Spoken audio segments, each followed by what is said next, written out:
तो नमस्कार भाई लोग। स्वागत है आप लोगों का इस चैनल पे। अभी मुझको नाम याद नहीं है। अच्छा, पूर्वाज यूनिवर्स। तो आवाज़ थोड़ी बदली सी है, पर इस बार की रिकॉर्डिंग मैं कर रहा हूँ। तो जैसा कि आप देख सकते हैं, हम लोग हाईवे पे जा रहे हैं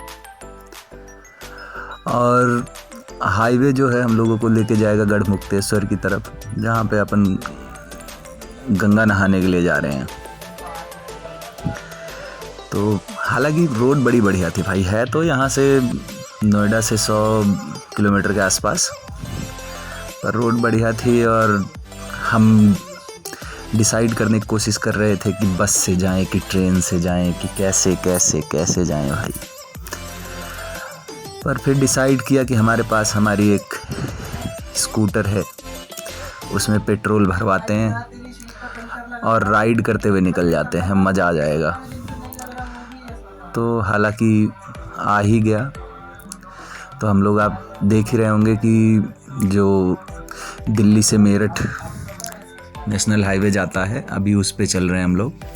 थोड़ी देर बाद अब हम हापुड़ की तरफ मुड़ जाएंगे और उसके बाद हापुड़ पहुंचेंगे। तो हापुड़ पहुंचने के बाद हम लोग, अभी ये जो आपको सीन दिख रहा है, ये गढ़मुक्तेश्वर का ही है। हम लोग घाट ढूंढने की कोशिश कर रहे हैं, क्योंकि गूगल मैप की कृपा से हम लोग इधर से इधर घूम रहे थे। और मेरी एक बहुत अच्छी आदत है कि मैं रास्ते में चलते हुए लोगों से रास्ता नहीं पूछता हूँ, जिसकी वजह से हमने थोड़ा बहुत गढ़मुक्तेश्वर भी एक्सप्लोर कर लिया, गलियाँ। फिर अचानक से हम लोग घाट पे निकल गए थे।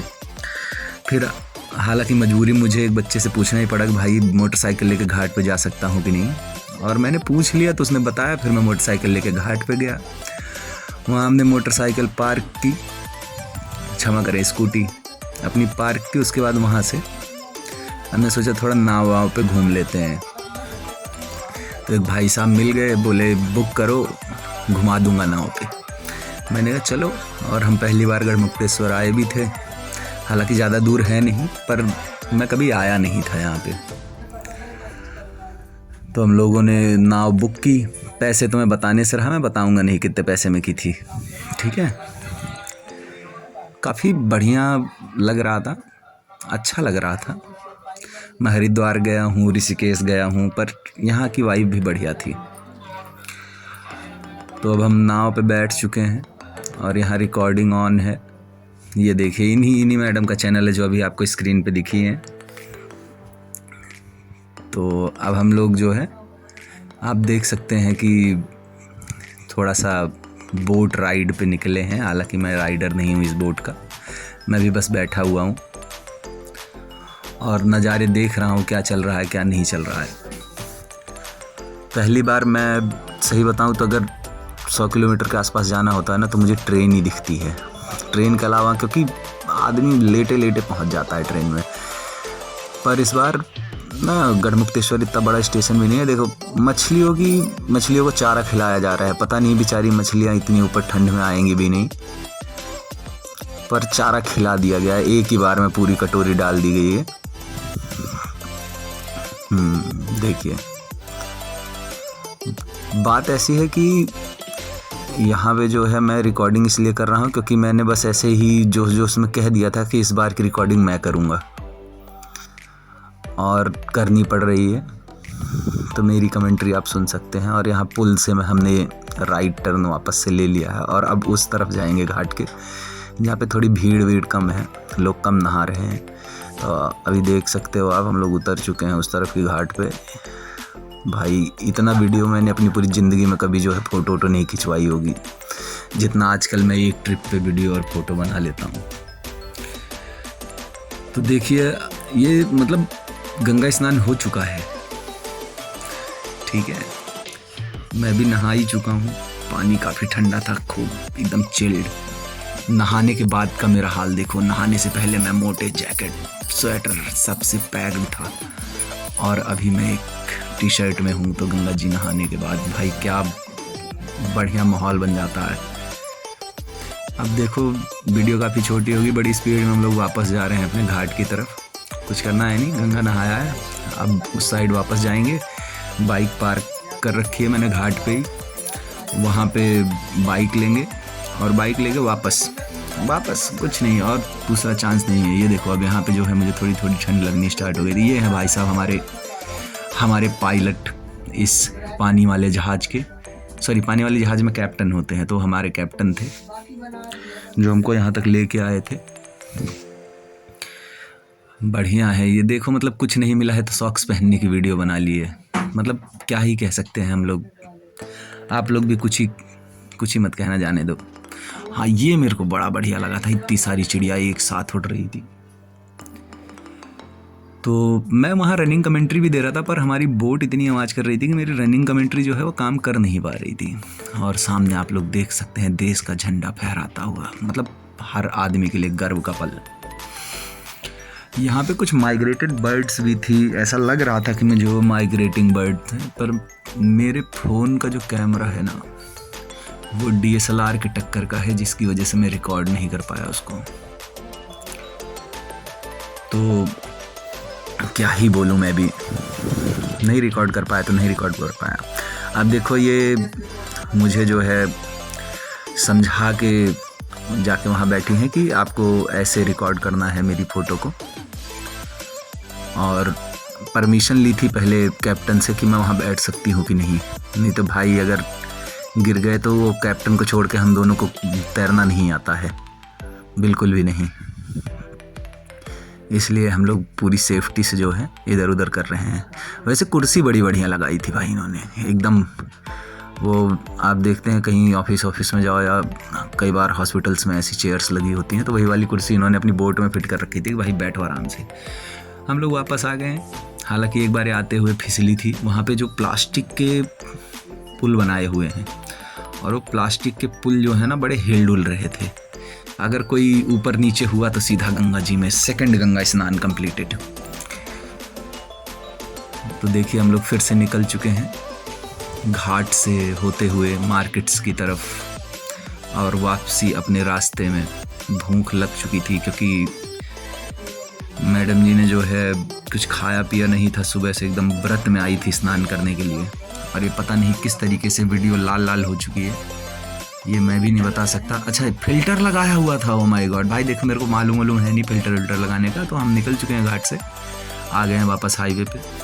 अब मुझे चाहिए था कुछ खाना, और मुझे चाहिए भाई, 2 बज चुके थे। तो हम लोग ढूंढ रहे थे कि कहीं बैठने पे कुछ थोड़ा बहुत खाना पीना मिल जाए। और यहाँ रास्ते में एक चीज़ बड़ी ख़तरनाक थी, मतलब इतने ढाबे के जो है, ढाबों का बाद में बताता हूँ, आप ये देख सकते हैं यहाँ ये बहुत बढ़िया जो है, जो भी इनको कहते हैं बनाए हुए बैठने के लिए उठने के लिए, मतलब ये हैंडमेड है सारे के सारे। और पूरी बड़ी सी मार्केट है, 600-700 मीटर में बढ़िया सी लगी हुई थी। हालांकि मेरे पास स्कूटर ही था, मैं उस पर ले कर कहाँ ही जाता, नहीं तो बहुत बढ़िया था, मैं 1-2-4 तो ले ही जाता यहाँ से। और यहाँ सिक्योरिटी के लिए देखिए लोग जवान तैनात हैं एकदम से। और ये आप फिर से देख सकते हैं, ये मार्केट अभी ख़त्म नहीं हुई है।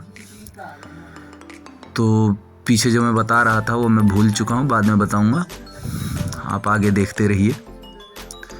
ये मार्केट जब ख़त्म हो जाएगी तब की बात तब करेंगे। ये उस साइड रोड के उस साइड में भी है। हाँ पीछे वाला याद आ गया मुझे, ढाबे, इतने ढाबे हैं भाई, इतने ढाबे हैं, मतलब नाम अलग अलग एकदम हैवी, मतलब जैसे कोई एक ढाबा मिल गया तो उसी नाम से 10 ढाबे हैं, बस उसमें ओल्ड लगा दिया है, नया लगा दिया है, मतलब थोड़ा नाम चेंज करके उसी नाम से ढाबे लगे पड़े हैं पूरे के पूरे। तो हमने कहा चलो भाई वहीं किसी न किसी पे एक जगह बैठ के कुछ तो खा ले, क्योंकि भूख काफ़ी तेज़ लग चुकी थी, और यहाँ से कम नहीं तो 2 घंटे लगने वाले थे पहुँचने में घर। बिना 2 घंटों के तो हम पहुँचने से रहे। तो 5 बजे अगर हम घर पहुँचेंगे 2-2.5 घंटों में, 4:30-5 बजे, तो भूख तो तब तक हालत ख़राब हो सकती थी, इसलिए मैंने कहा खा लेते हैं। तो हमने सबसे पहली जगह हमको दिखी, उस ढाबे पे हम रुके हैं, चाय मंगाई है, चाय पी है। ये आप देख सकते हैं ये ब्रेड है, क्योंकि हमको ज़्यादा कुछ नहीं खाना था तो जो भी मिल जाता वो खा लेते। जल्दी में यही थाली मिल रही थी, फटाक से आई है 5 मिनट में, और वही हमने खाया है और खा के वहाँ से निकल लिए हैं फिर से। ये देखिए मुझे फिर से यहाँ ठंड लगना स्टार्ट हो गई है भी ठंड लग रही थी भाई, हवा ऐसी चल रही थी कि उसने एकदम अंदर से हिला के रख दिया था। कुछ लोग फैशन में जो है एक ब्लेजर पहन के निकले थे। मैं कह रहा था रास्ते में कि मोटी वाली जैकेट पहन के चलो, पर क्या करें, फैशन कम्स फर्स्ट। और रास्ते में ठंड लग रही थी, वो तो आगे मैं बाइक चला रहा था तो फिर हवा रुक रही थी मेरी वजह से थोड़ी बहुत, नहीं तो फिर ठंड तो लगी रही थी। तो हम लोग वापस निकल चुके हैं अपने रास्ते पे। और पता नहीं, हाँ ये चश्मा तो बहुत ज़रूरी है भाई, क्योंकि वो रोकने पे जो है मुंह से थोड़ी सी भाप सी निकल रही थी जो कवर कर रही थी उस लाइन को। ये देखिए काफ़ी खुश लग रही हैं, तो इन्होंने भी चश्मा लगाया हुआ है। और आप लोग ध्यान रखिएगा, ये टेस्टेड बिल्कुल नहीं है, ठीक है, ऐसे ही फैशन में लगाया हुआ है इन्होंने भी। तो हम लोग यहाँ से निकल चुके हैं फिर से। अब थोड़ी देर में हम लोग घर पहुँच जाएंगे, ज़्यादा टाइम नहीं लगेगा, बस 2 घंटे मात्र। तो देखिए मुझे बहुत अच्छा लगा, क्योंकि मैं बहुत कम रोड ट्रिप्स करता हूँ। कभी रोड पे चलना होता है तो मैं रोड नहीं, रेलवे ट्रैक ज़्यादा पसंद है मुझे रेलवे से जाने का। पर सड़कें बहुत अच्छी लगी हैं मुझे कहीं भी मतलब ये फील नहीं हुआ कि यहाँ गड्ढे मिल गए, अरे यार ये है वो है, कुछ नहीं। एकदम 1 नंबर रोड जो है, वहाँ से लेकर नोएडा तक मैं एकदम एक यूनिफॉर्म स्पीड में पहुँचा हूँ, कोई एवरेज निकालने की ज़रूरत नहीं है। तो हालांकि ट्रिप छोटी थी पर बहुत बढ़िया थी, मज़ा आ गया वहाँ जाके, अच्छा लगा। तो नहा धो के हम लोग थोड़ी देर में घर पहुँचने वाले हैं। ये बीच बीच में, क्योंकि जो चीज़ें रिकॉर्डिंग्स आ रही हैं उसके बारे में मुझे ख़ास जानकारी है नहीं, तो एकदम रनिंग कमेंट्री सी तो नहीं लगेगी, पर ठीक ठाक है। हमने रास्ते में रुक के एक जगह पेट्रोल भरवाया था, क्योंकि हमारी स्कूटर है ना, उसकी टंकी है छोटी, तो 300-350 रुपये में तो फुल हो जाती है। पर इसको तेल ज़्यादा का चाहिए था, तो हमको रास्ते में 2 बार पेट्रोल भरवाना पड़ा। पर बढ़िया है, कंफर्टेबल है भाई। मैं सही बताऊं, मेरे पास जो भी 2-3 बाइक्स हैं, मैंने जो भी चलाई हैं, मुझे सबसे ज़्यादा कंफर्टेबल स्कूटर ही लगा है। भले ही छोटी सी टंकी है, 4 बार पेट्रोल डलवाना पड़े थोड़ी दूर जाने पे, पर स्कूटर सबसे कंफर्टेबल है, आराम से। और ये देखो भाई साहब बुला रहे थे कि आइए आइए आइए, पर क्या ही बताऊं, अब तो मैं फ्री का भी नहीं खा सकता था क्योंकि पेट भरा हुआ था, इसलिए हम लोग सीधा निकल गए हैं। और यहाँ एक चीज़ है, प्लॉट कटे हुए हैं, ढाबे बने हुए हैं। अब धीरे धीरे हम इंडस्ट्रियल एरियाज़ में पहुँचने वाले हैं, क्योंकि हापुड़ पहुँच के फिर जैसे पिलखुआ की तरफ आगे बढ़ते हैं हम, तो फिर वहाँ से इंडस्ट्रियल एरिया आने लगता है। और यहाँ गाँव का जो एरिया है उसमें प्रॉपर गन्ने और सरसों की खेती हो रखी थी। और वो ब्लर सी थी थोड़ी सी फ़ोटो, क्योंकि मैंने पहले ही बता दिया था कि हमारे फ़ोन का कैमरा जो है वो DSLR को टक्कर देता है। इसी के साथ देखिए ये फिर गन्ने के खेत, गेहूँ उगे हुए हैं, अच्छा लगता है भाई। ये पहाड़ नहीं है, बिल्कुल मत सोचना बादलों की बनावट थी, हम लोग पहाड़ में बिल्कुल नहीं गए हैं, अभी भी थोड़ा सा आया है वैसा। तो ये देखिए फिर से सरसों एकदम जो है, सरसों के फूल लग चुके हैं। मौसम थोड़ा ख़राब था, जिससे हो सकता है कि सरसों को थोड़ा बहुत नुकसान हो, पर ठीक है, हल्की फुल्की धूप दिख रही है यहाँ पे। जो ये धूप सिर्फ दर्शन देने के लिए आई थी, मतलब कि 10-5 मिनट दिखी होगी हमें, उसके बाद गायब हो गई, तो फिर ठंड बढ़ चुकी थी। हालांकि मैं तो पूरा पैक्ड था, मुझे तो कोई दिक्कत ही नहीं थी भाई। मैं फैशन वैसन नहीं, पहले ठंड नहीं लगनी चाहिए, उसके बाद आगे देखा जाएगा। तो जैसा कि आप अब बैनर्स में देख रहे हैं बिल्डरों के, और बाकी बैनर्स बढ़ते चले जा रहे हैं, तो आप समझ रहे होंगे कि हम लोग धीरे धीरे गाजियाबाद की तरफ बढ़ रहे हैं। देखो धूप छुप चुकी है, वापस चली गई है बादलों में। वैसे सीन बड़ा बढ़िया है धूप छुपने का, पर इसका इम्पैक्ट जो है बड़ा खतरनाक है कि ठंड बढ़ जाती है। जैसा कि आप लोग देख रहे हैं